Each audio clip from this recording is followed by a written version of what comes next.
Am I the AH for refusing to share my inheritance with the siblings?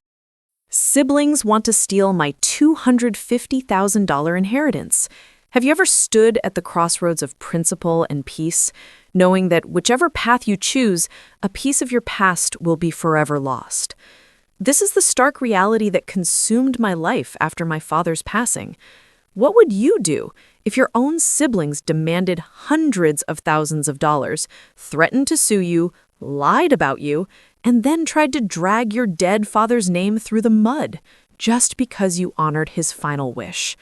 And more importantly, at what point does family stop being family? This is my story.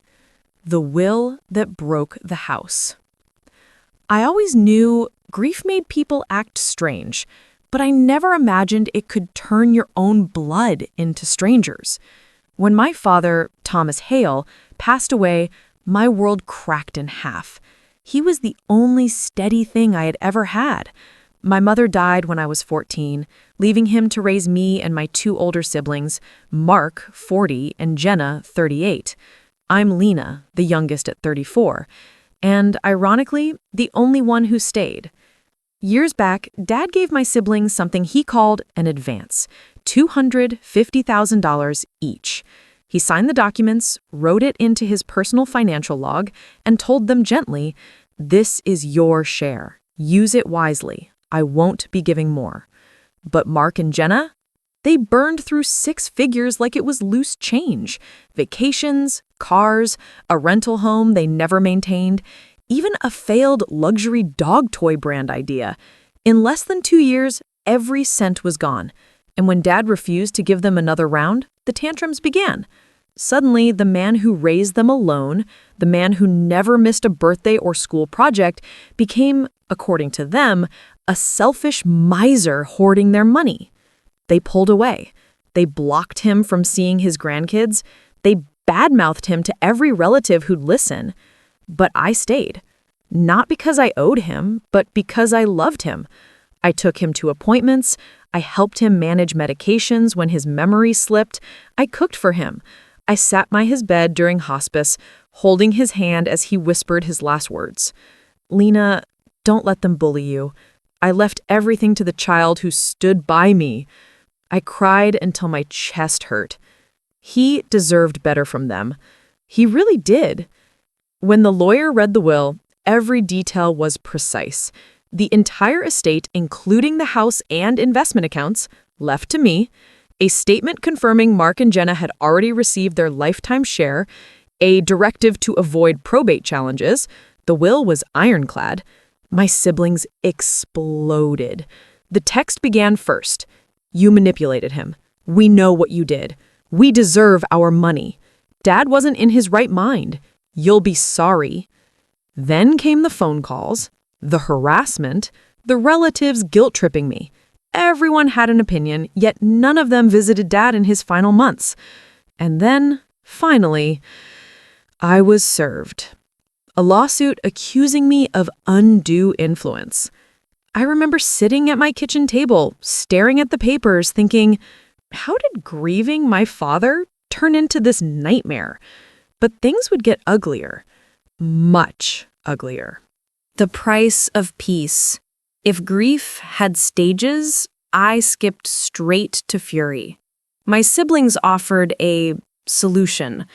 They'd withdraw the lawsuit if I paid them $200,000 each.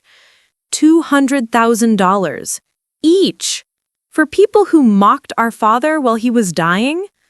I told them exactly what they deserved. "I'm not giving you a single cent. See you in court."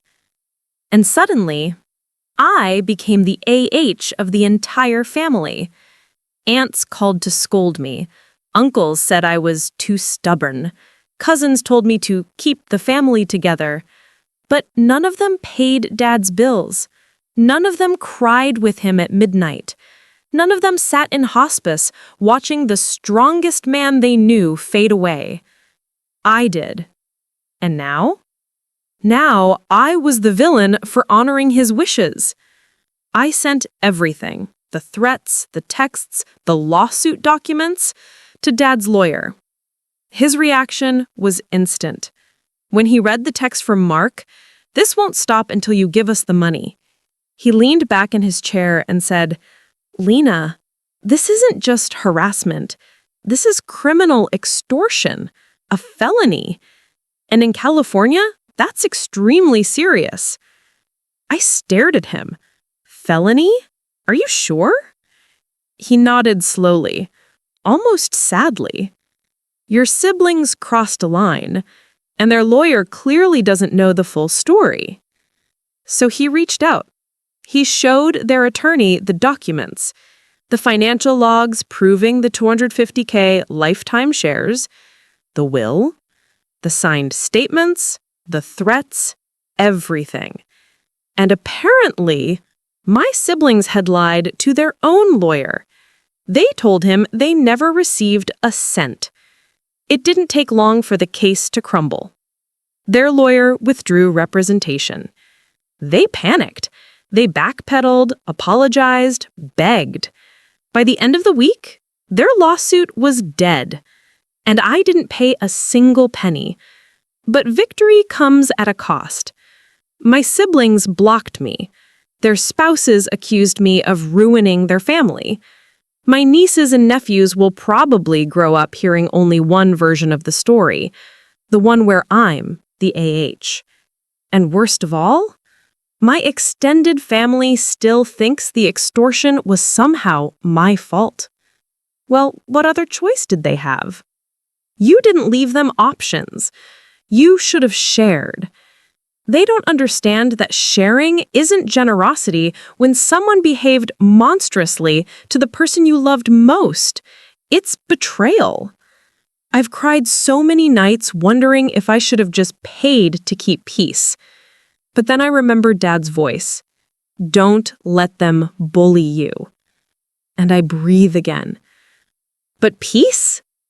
Peace wasn't something I'd feel until I walked away from it all. The exit. When the estate finally settled, the house felt haunted, not by spirits, but by memories. Dad's old slippers near the bed, his favorite mug in the kitchen, the chair where he'd fall asleep watching baseball. I should have felt comfort. Instead, I felt suffocated. Every doorway reminded me of the war my siblings waged over a man they abandoned. Every phone call from a relative chipped away at my sanity.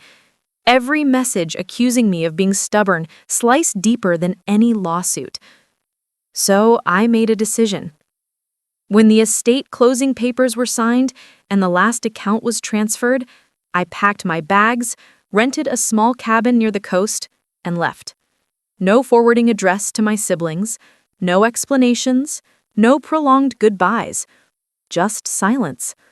Sometimes silence is the only way to survive a family that refuses to let you heal. I'm learning to breathe again. I'm learning to live for myself. I'm learning that peace is not something given, it's something you choose. I still mourn Dad.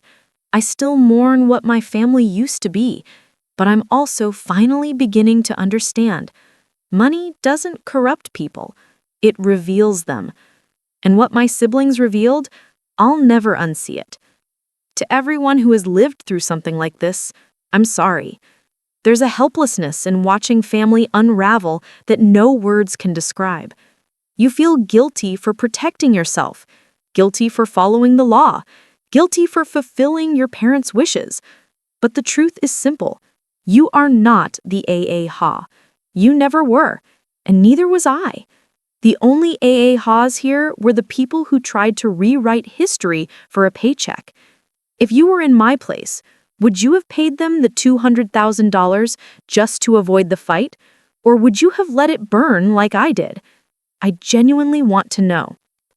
If stories like this captivate you, twisted family drama, betrayal, emotional truth, and real moral dilemmas, subscribe to Sly Truths for more deep, raw, gripping stories every day. Your support turns real pain into powerful narratives and helps reveal the truths people try to hide. Stay smart, stay aware, stay sly.